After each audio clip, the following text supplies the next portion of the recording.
If you're one of the people trying to get Legend Onslaught completed and you're struggling to get it done, whether it is with like friends or with matchmaking, even though there isn't any matchmaking, I know you can use a Fire Team Finder. I have a couple builds that I think is going to work fantastic for you.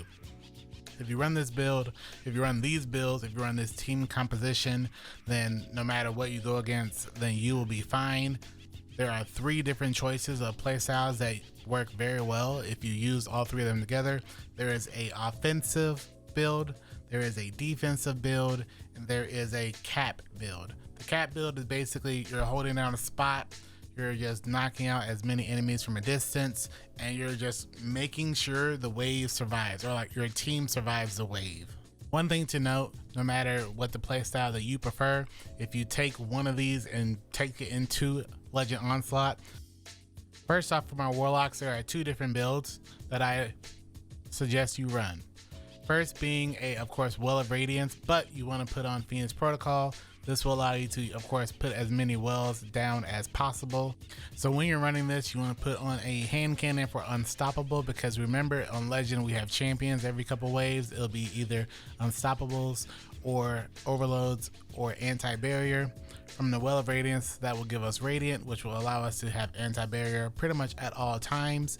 And then we want to have an Unstoppable, because these Unstoppables will just destroy your team in no time. So you'll want to always have something on deck to instantly stun them. And a hand cannon is perfect for that, for the range, for just one shot and everything. On this hand cannon, you want to have on Osmosis if possible. So when you toss your healing grenade or your solar grenade, you're going to make it solar, because we want to have as much solar as possible to synergize with our well. For the other 2 weapons, we want to, of course, run something with incandescent, so we have a lot of scorching going on. For our heavy weapon, a solar weapon is going to work. If it has incandescent, that's even better. I would do my best to craft one if you don't have a good one already. And then for our special weapon, we want to use a wave frame. It'll clear a lot of these enemies in a short time. And the perfect one, of course, is a solar wave frame. And the best one is one that has demolitionist. So our exotic is going to be Dead Messenger. Pairing this with Phoenix Dive, Touch of the Flame, Ember of Tempering, Mercy, Combustion, and Empyrean is going to allow us to sit in our well and just scorch everything. And every time we scorch, we're going to, of course, make Orbs of Power. And every time we make Orbs of Power, we're going to just get closer to our super and also heal other people as well. If you're able to already have 100 intellect, then you don't need to do this next thing. But for the rest of us, I would definitely put on Font of Wisdom, because we're going to making so many orbs. We want to also pick up those orbs, so we always have an extra plus 50 to our intellect, so we can also get our super back as fast as possible. Don't forget to put on a Harmonic Scavenger on your boots, and Recuperation on your boots, and Solar Weapon Surge on your boots. When you pick up an Overpower, you'll get health back every time you pick it up. And then we'll also have that Weapon Surge, an extra 10% damage to our solo weapons. And then Harmonic Scavenger, which will give us additional ammo back from our solo weapons whenever we pick up a special or heavy. This allows you to basically be the tank. You can always hold down a fort and nothing's going to get through, especially if you're just scorching everything and getting another super every pretty much a minute. For my Arc Hunters, this is the other choice I would highly recommend. This is our, offensive class, also a little bit of a cap class as well. When you're running Arc, you want to run Chaos Reach. This is going to be a fantastic build. This is probably my favorite one I ran today. With this, you're going to have pretty much Ionic Traces 24/7. You're also going to have the ability to blind everything and shock everything. And with all the Ionic Traces, you're going to have a lot of Chaos Reaches. You're going to have a lot of ability uptime. And this will allow you to pretty much always be at the top of kills at the end of assault. And you're going to be able to just give all of your teammates a lot of Orbs of Power, which is going to then boost their weapon damage and also boost their ability damage and their super uptime, which is really, really good, especially for the latter, difficulty levels when things start getting a bit slower and a bit more difficult to kill. For our exotic, we're running Crown of Tempest. I know some people would also recommend Fallen Sunstar. I do think the uptime and the Ionic Traces and pretty much everything just blends so well with Crown of Tempest that this is my go-to choice. Pairing it with our weapons Forbearance is fantastic if you have Chain Reaction. And then we also want to put on a Thunderlord. With these two things, we're going to pretty much have constant uptime on all of our abilities. We're also going to have the ability to shock everything. The arc souls are really strong and helpful. It's going to be amplified. All these things blend really well together to always have our arc uptime and always have things going, you know, into each ability, and allowing us to just be that offensive juggernaut on the field and clear out everything. This is probably one of the only subclasses that, or the builds that I run that has double special. For our other choice, we have with the Forbearance and Thunderlord, we run a blinding grenade launcher with disorienting grenades and auto-loading holster and Whirlpool. This allows us to just blind everything that we need to blind, and then we pair it with Thunderlord damage, and then we pair it with Forbearance damage, and then we pair it with our grenades and our super, and it allows us to just destroy everything in a pinch. Especially when you're running it with these other subclasses, they synergize very, very well, especially when you're running Electrostatic Mine, Spark of Shock, Spark of Discharge, Spark of Beacons, and Spark of Amplitude. All these things work really, really well to basically have you just, you know, having orbs spawn everywhere. You allow your teammates to just live. You also give them some extra ability uptime as well from the Arc Souls, and I just think this is a fantastic choice. If you just want to turn off your brain and just add clear, this is the build for you. If you're a Titan looking to pretty much do the same thing, then I have a build for you that I think it pretty much is the only way you need to run. This is the Ward of Dawn Volatile Titan build. I made it years ago, but we just updated for current times. It allows you to pretty much, you know, dominate everything and be always in a state of healing and devour, and just debuffing everything constantly with Volatile.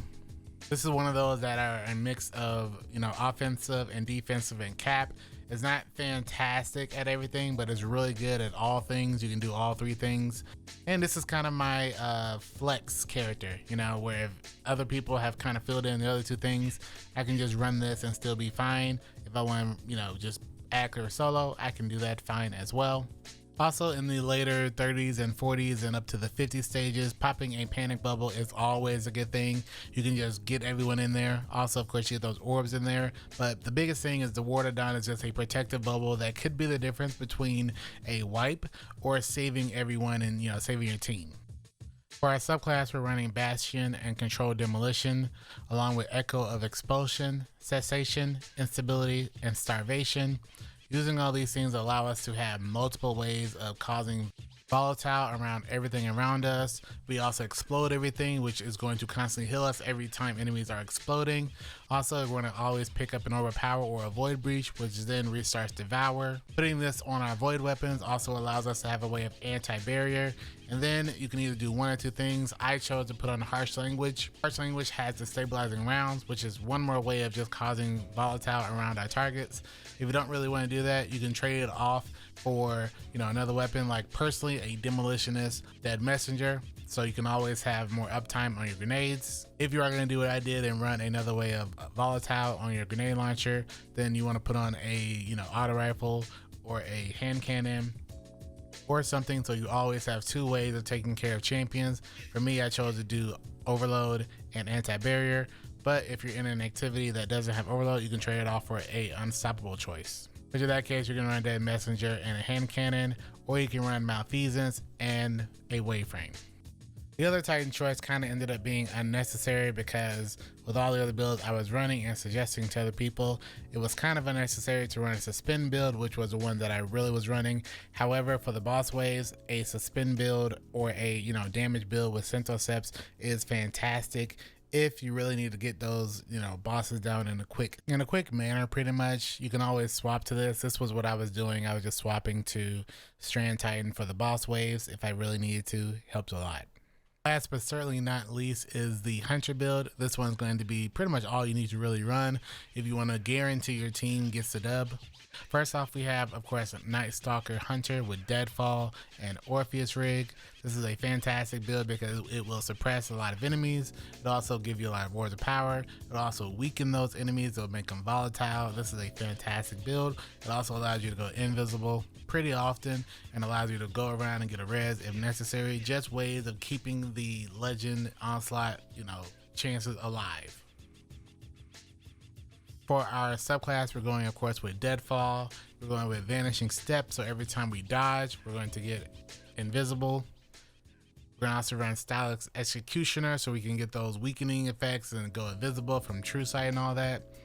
Echo of Expulsion, Starvation, Obscurity, and Cessation, as we talked about in the Titan build. This is just really good stuff to have us always getting invisible and volatile. We're gonna run our Snare Bomb, of course, but the Snare Bomb is used as a weakening effect, just another way of getting weakened. And when we kill that guy, we go invisible. Just more ways of being invisible at all times. Exotic, we're running Buried Bloodline. Now, if you don't have Buried Bloodline, any other Void choice is really good. Funnel Web is really good. If you have a Recluse, Recluse is really good. We just want to run a Void weapon so we can get volatile. Personally, I'm using Buried Bloodline just for one more way of having Devour and Invisibility. But if you don't have Buried Bloodline, totally understandable. Just any Void special weapon or even primary weapon works. For our wave frame on this class, we are taking Tusk of the Boar. Personally, this is just going to allow us to have some chain reaction, just more personal ad clear. If you have someone running Tusk of the Boar or you don't have a good roll of Tusk of the Boar, then the Blinding Grenade Launcher also works really well. This character is mainly focusing on anti-barrier and suppression, so we're just running as much volatile as possible, so we always have anti-barrier, and anything else should be covered by other classes. A few things to mention on this build that I probably should have mentioned elsewhere, but they're not as important there, but here is incredibly important and beneficial. On our helmet, we're running Power Preservation. Power Preservation allows us to make additional orbs whenever we get kills with our super. This is just one more way of just building that super generation to our allies. Because of Deadfall, we're gonna always get super back anyway, so we might as well make more orbs on top of the orbs that we make anyway as well. The next thing is Proximity Ward. When we finish an enemy, we get that overshield. And also when we finish an enemy, we go invisible, of course. Just another way of just surviving and being just a really, really high-end just ad clearer and capper. If you run this with the other builds that I've talked about so far, you're gonna have pretty high uptime on your tether, which makes it very difficult for enemies to hurt us, which makes it very difficult for enemies to get close to you, and it makes it easier for us to kill everything on the field because they're all weakened, they're all suppressed, and they're all tethered at all times. If you're a hunter main and you already run things like the Omnioculus build and you want to take that into here, then give this build a chance. I don't think you will regret it at all, especially like we were talking about those higher tiers of like Onslaught when you get to 40 and 50. To make it even easier for you, I've left in the description a dim link to all of the builds. If you want to just set it and forget it, feel free to share this with your friends. Hopefully this helps you. I'm pretty confident it will. Let me know in the comments if you take our builds and you implement them in your own Legend Onslaught and you succeed with them. I would love to hear from you. Thanks so much for watching this video, and I will see you in the next one.